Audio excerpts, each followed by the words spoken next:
무엇보다 이런 사고들이 의외로 많이 발생합니다. 넉넉히 있다 보면 진짜 파란색 불이 신호등이 들어왔다라는 것만 인식하고 내 신호가 맞는지에 대한 인식이 떨어진 상태에서 주행을 하는 경우가 있는데, 이 기사분도 초행길에 동시 신호가 들어온 걸로 생각을 했었대요. 본인도 뭐 귀신이 씌었던 것 같다고 말씀을 하실 정도로. 저도 이제 후미 추돌을 당한, 좌회전 차선에서 후미 추돌을 당한 적이 있었는데, 그 운전자가 내려서 술 드셨어요? 이랬더니 술 안 드셨더라고요. 근데 직진 신호가 들어왔는데 좌회전 신호가 들어온 걸로 착각을 하고 운행을 시작했다고 하더라고요. 잠깐 넉넉히 있으면 내 신호가 아닌데 내 신호인 줄 알고 실수를 할 수가 있으니까 운전자분들은 그런 거 신경을 좀 쓰셔야 될 것 같아요. 항상 교통사고에서 이제 신체가 노출되어 있는 피해자는 주변 부위가 어디냐에 따라서 정말 천차만별의 상해를 입을 수가 있습니다.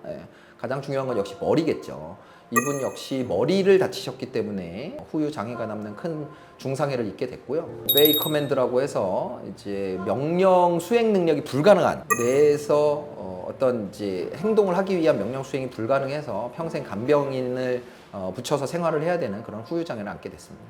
제가 여론을 보면 안타깝게 생각하는 게 뭐냐면, 그 사건의 실질을 모르는 상태에서 뭐 솜방망이 처벌이 아니냐 뭐 이렇게 이제 여론이 형성되는 경우가 있는데, 사실 케이스를 들어가 보면 뭐 비난 가능성이 높은 그런 사고들도 있지만 정말 사실 실수, 사소한 실수 하나가 큰 결과를 불러일으키는 경우들이 많거든요. 그래서 무엇보다도 이제 피해자로부터 용서를 받는 게 가장 중요한 양형 요소가 되고요. 당연히 결과적으로는 굉장히 큰 피해를 누군가에게 입힌 게 맞긴 하지만, 피해자 쪽에서 용서를 했다고 하면 또 운전자 쪽에는 선처가 이루어지는 것이 교통사고 쪽의 처벌이거든요. 그래서 다행히 피해자 쪽에서 용서를 하고 합의를 봐줬기 때문에, 그래서 실형을 면하는 그런 판결을 선고받았다고 보시면 될 것 같아요. 교통사고는 누누이 말씀드리지만 일부러 누구를 해치는 게 아니잖아요. 보통 선량하게 살아온 사람들입니다. 순간의 실수, 착각 이런 것들로 인해서 누군가한테 엄청난 피해를 줬다라는 것이 본인의 심정적인 측면에서도 굉장히 데미지를 많이 줍니다.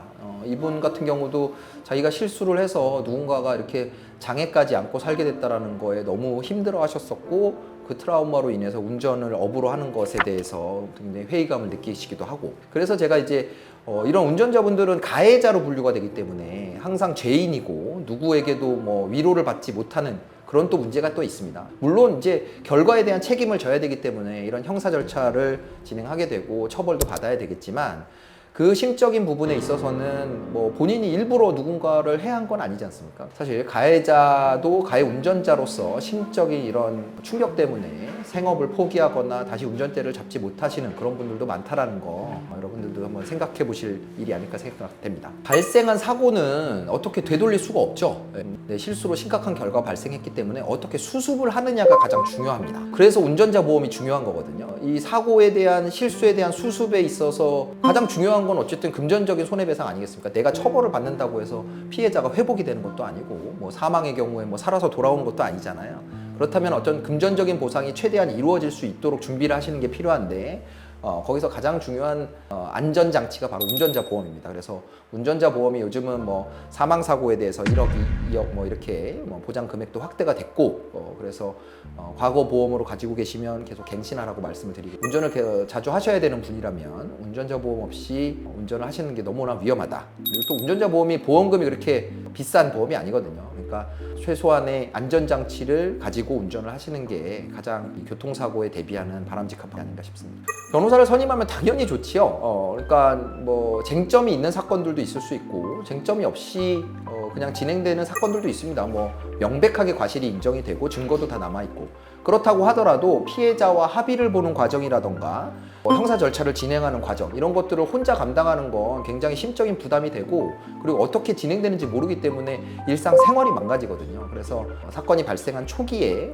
변호사를 선임을 해서 조언도 받으시고 형사합의나 이런 것도 원활히 진행하시는 게 필요하다. 그리고 이런 것들 또한 운전자 보험에서 변호사 보수까지도 지원을 해주기 때문에, 운전자 보험에 가입돼 있으신 분들은 자기 비용이 드는 게 아닌데 뭐 변호사 선임을 주저할 이유가 없죠. 그래서 사고가 발생했을 때는 내가 변호사를 선임할 수 있는 여건이 되는지 바로 확인하시고 최대한 빨리 변호사를 선임해서 사건을 진행하는 것이 여러 면에서 도움이 된다, 이렇게 이해하시면 될 것 같아요. 피해자가 100% 과실이 돼서 운전자의 과실이 없다 이렇게 되면은 뭐 처벌을 당연히 안 받겠죠. 죄가 없는 거니까 과실에 대한 처벌이기 때문에. 근데 사실 그렇게 되는 경우는 잘 없습니다. 뭐 극단 극단적인 예를 들어드리자면 고속도로를 횡단하는 보행자를 쳤다거나 뭐 이런 경우라면 그러면 운전자에게 과실이 없다 이렇게 이제 판단이 나올 수 있지만 그런 경우가 아니고 뭐 이제 제가 표현하기로는 예측 가능성, 회피 가능성 이렇게 얘기하는데요. 뭐 보행자가 충분히 있을 수 있는 곳에 또는 보행자를 미리 발견하고 회피할 수 있었음에도 불구하고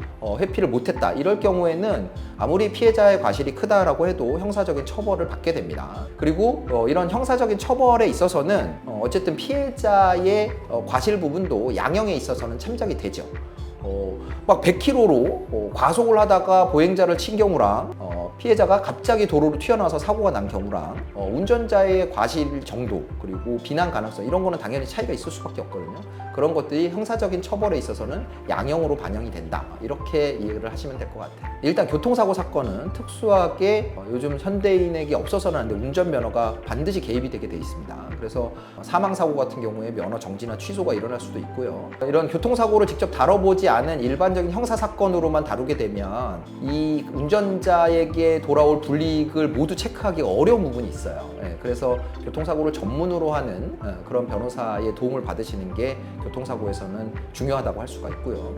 또 뭐 저의 강점이라고 말씀드린다면 뭐 다수의 사건들을 처리해 봤기 때문에 형사 합의나 이런 부분들을 어떻게 진행하면 되는지 여러 차례 조언을 드립니다만 형사 합의를 변호사가 망치는 경우가 많거든요. 피해자에게 접근하는 태도나 이런 것에 따라서 감정을 건드려서 형사 합의를 어렵게 만드는 그런 케이스들이 있어서 그런 부분들을 고려했을 때는 교통사고를 전문으로 하는 제가 뭐 그런 부분은 충분히 강점이 있다고 생각을 하고요. 그런 변호사를 선임하는 게 교통사고에 있어서는 중요하다 이렇게 알고 계셔야 될 것 같습니다. 그래서 이런 사례들은 제 블로그를 2개를 운영을 하고 있는데요. 그 블로그에 포스팅으로 이런 사고 사례들을 많이 올려놓고 있으니까요. 그런 부분도 참고를 하시면 본인이 만약에 사고가 발생했을 때 유사한 사례를 찾아서 대응법에 대해서 참고를 하시면 좋을 것 같습니다. 자, 오늘도 안전운전 하시고요. 혹시 사고가 발생한다면 법무법인 LKS 이기루 변호사 잊지 마시고요. 구독, 좋아요, 알림 설정 꼭 부탁드리겠습니다.